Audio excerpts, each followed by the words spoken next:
Alright guys, so it's time to get a little bit more serious with Overlord, as we're going to be delving deep into a dark topic, something that I wanted to talk about as it was brought into light by you guys in the comments section. As I stated already in my previous reaction video of Overlord, I said I was going to do a bonus video anyway, so if you guys hit that like button as much as you did, which I am seeing right now, then this is the bonus video. And if I posted early, I posted early because merely I wanted to get this message across and my thoughts on the topic. Now immediately a lot of you guys are already knowing what I'm going to be talking about, considering the title and probably the thumbnail showing what I'm talking about. Yes, we're going to be talking about Archie and of course her sisters. Now we all know the fate of Archie in the anime and what exactly happened to her. Now at first glance of the show, I didn't really put the pieces together, but in actual fact, Shaltir was sent out to scare and show fear in the eyes of Archie, and that's what she did, to the point that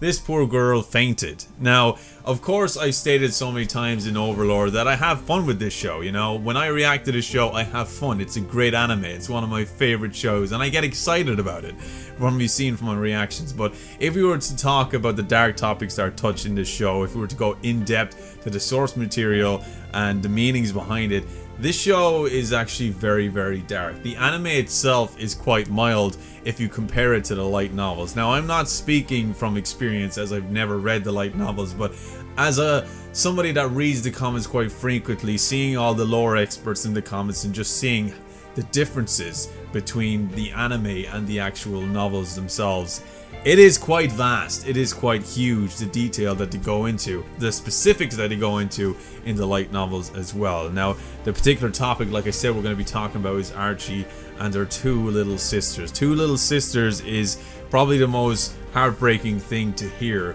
and see in the comment section from you guys. And you know, I've done a little bit of research on it, and I've seen where it came about and where this information was taken from. As an actual fact, this information was not taken from the light novels, this was taken from the author himself. Yes. So what we're going to be talking about, of course, like I said, is Archie. First of all, Archie's fate was a grim one. Very, very grim indeed, as she had met her end by the hands of not just Shaltir, but everybody else that her body parts were sent to and put into efficient and good use, which is really, really kind of vulgar. It's kind of grotesque to think about. You know, this anime is very good at putting words on the screen, and you just kind of have to use your imagination to visualize how it looks. Just like how the light novels are so popular in doing, as they go into specifics and they really describe things in such fine detail, you know. So that's really what happened to Archie. Her parts were sent out to different people to use for their whatever they needed for her. And as it's seen from Intoma actually has her voice now, which is really, really creepy when you think about it, you know. And her skin was given to Demiurge and the rest was fed to children or something like that, which is like you've seen from my reaction, kind of grotesque. Like, it's really, really, it's not something to think about, because you'll either make yourself get sick or you're just, you know, kind of horrified by it. Like, those kind of details are very, very graphic when you imaginate them in your head.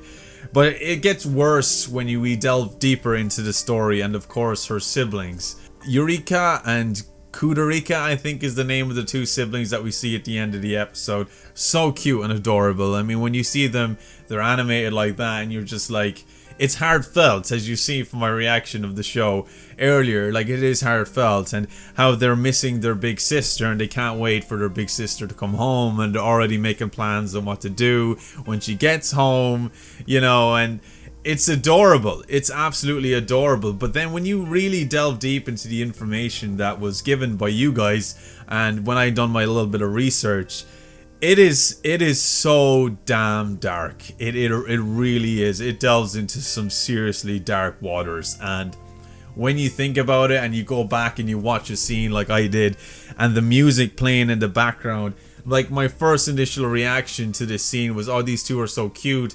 I feel so sorry for them. Their poor sister is not coming home, and they are not aware of that she has been literally massacred and used for different things for the beings of Nazarick. And of course, them being kids, they're not going to understand this. They don't understand a whole lot, you know. But if we go back a few episodes, we are introduced to Archie's parents, and we realize that they're kind of idiots, you know. They kind of live up to their reputation. They're trying to keep up with appearances by purchasing expensive items just to show that they have money, when reality says that they don't have money, that they're actually financially in debt and struggling. And that's why Archie gets so incredibly angry with them when they spend their money on crap that they don't need, and it could be going into different things, you know. And Archie is always working hard as a worker to make the money, to make ends meet. And I know from this character and seeing her for the short period of time that we did, that she's a very caring character. And of course, she cares so much for her little sisters as well. But you see, this is where it gets incredibly grim. As information stated by you guys, these two little sisters, in result of the debt of the family, were sold into slavery. Yep, I know, it gives me chills to say such a horrifying thing, but these two little girls, these children, these babies, were sold into slavery by the uncaring parents of Archie to slavery so they can cover their bills or cover their loan, as they have got loans from loan sharks to pay for these expensive items. So it does seem that these parents are just complete assholes. They sold off their little twins just so they can pay their debt. And honestly, I don't think they care either, as I think their reputation and their appearances is more important than family members or, you know, their children, which is so incredibly sick in my opinion. But you see, they were sold into slavery, and this is where, like, even thinking about it, it makes me kind of sick. These two little sisters, like I said, were sold into slavery, and in the end they both passed away. And I don't mean they lived a healthy life in the future. I don't mean that they died in an accident. These two died being slaves from exhaustion. Yes, exhaustion. And you're probably wondering, exhaustion from what? Well, if you put the pieces together, you know that they were sold off as sex slaves. This is a very grim and dark topic to talk about when it comes to this show. I don't normally do that, but when I was given this information, I had to do my research. I had to think about it, I had to look into it, and I seen it. That this actually doesn't appear in the light novels, as it's even too dark for the novels to have it. But this information actually comes from the author himself, as he was asked in an interview about what happened to these two little girls, as they were never mentioned again. And that's what he said. They were sold into slavery and they pretty much died of exhaustion. Now, I don't know how young they started off their slavery, but I'm sure it was quite young considering how recent the family were in debt. So it is really messed up when you see where the inspiration of the anime is pulled out of. You know, when you look at all the source material, like, I want to check out the light novels, and I do intend on doing that, just to see all the hidden details, all of the specifics, all of the brutally described scenes, but also just to see where the inspiration comes from. But when you really dig deep, this shit is very, very dark. It's a serious show with some seriously dark topics. And this is one that I just couldn't believe. I couldn't get it out of my head. Like, that is so messed up, in my opinion. And I know that this author is incredibly talented, and I want to thank him for delivering such an incredible piece of work, and as it has become a quite successful anime. But that shit is messed up, dude, and I don't know why you wrote such a thing, or didn't write such a thing, but thought of such a... Oh, dude, I don't even know how to describe it, but it is truly messed up. But it is something to talk about, as I've now successfully made a video on the topic, because, to be honest, when I first heard this, when you guys told me, I didn't believe you guys, Nick. I said, nah. So I looked into the light novels, I couldn't see it. I went straight to volume 7, I couldn't see it. It wasn't there, you know, it was the same exact ending as it was in the anime. But then I found it, where this came from. As a matter of fact, it actually came from an interview with the author, and he said that's exactly what their fate was. They were sold in auction to slavery, to sex slavery, and they died of exhaustion. And this was all just to cover the costs of the debt that the parents were in because of the shit that they buy to keep up appearances. Like, that's the kind of world that Overlord is based in. And a lot of this stuff did happen in the past. A lot of this stuff did happen in our own world. And it kind of just opens up your eyes that maybe something like this could be still happening in third world countries, or people that are really struggling to the point that love or relationship with family just doesn't matter. Willing to survive by any means necessary is what they have to do. And even if that means selling your loved ones to slavery, then so be it. You know, survival of the fittest. But in this case, it seems that greed overcomes all. And a lot of people in this, as it's a highly highlighted thing in this anime, that greed kind of takes over people a lot in this show. You know, if you take on consideration the workers, they let their greed get the better of them, and then they all died. As Ainzul Gon, he gave them that opportunity to seize the treasure that they got before they even entered the tomb and live the rest of their lives extremely rich and happy. But no, they thought having the treasure here at the start, you can only imagine what's inside. So they just dug deeper to the point that they just died from greed.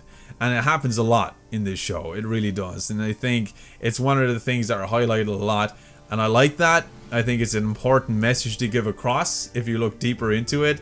And it's lessons to be learned. It really is. But this particular topic that I just covered, it is grim, it is dark, and it's not something that I expected to see from something that I love. You know, I don't want to feel so messed up that I love this show so much. But you see, I take the literal aspect over Overlord. I don't take anything that's deep within the lore of Overlord. It's the show I love. It's the anime I love. It's the animation. It's the action scenes. It's the characters, the world building, and the concept I love. But where all of this is taken from, the inspiration from the author's brain, his mind, and where he gets everything from, it's all real world stuff. And it's deep.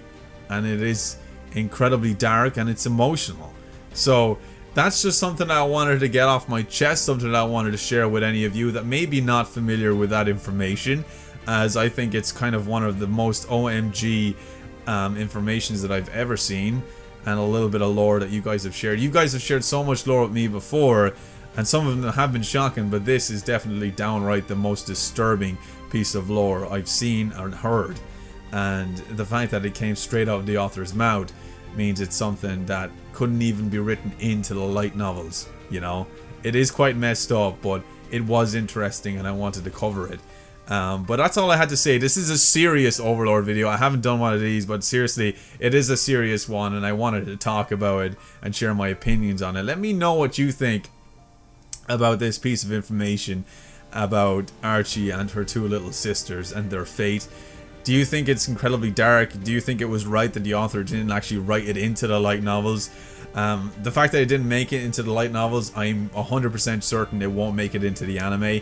But I want to know your opinions on it. Do you think he went a little bit overboard here with his thoughts? Do you think it's too dark to even share such a thing? Or do you think it's something to highlight as a message to something that could happen or is happening in the world today? Anyway, that's all I have to say about this. Leave a like if you enjoyed, and of course subscribe to the channel if you enjoy Overlord content. I'd like to delve deeper into lore of Overlord and talk about it more. As I stated before, it's one of my favorite anime, and the fact that the light novel goes so much in depth, I also want to check that out as well, and probably talk about certain chapters here and there in my spare time. But anyway dudes, like I said, that ends it here, and as always, stay geeky, stay cool, be awesome, and be happy, and I'll see you dudes in my next Overlord video. See you later, dudes.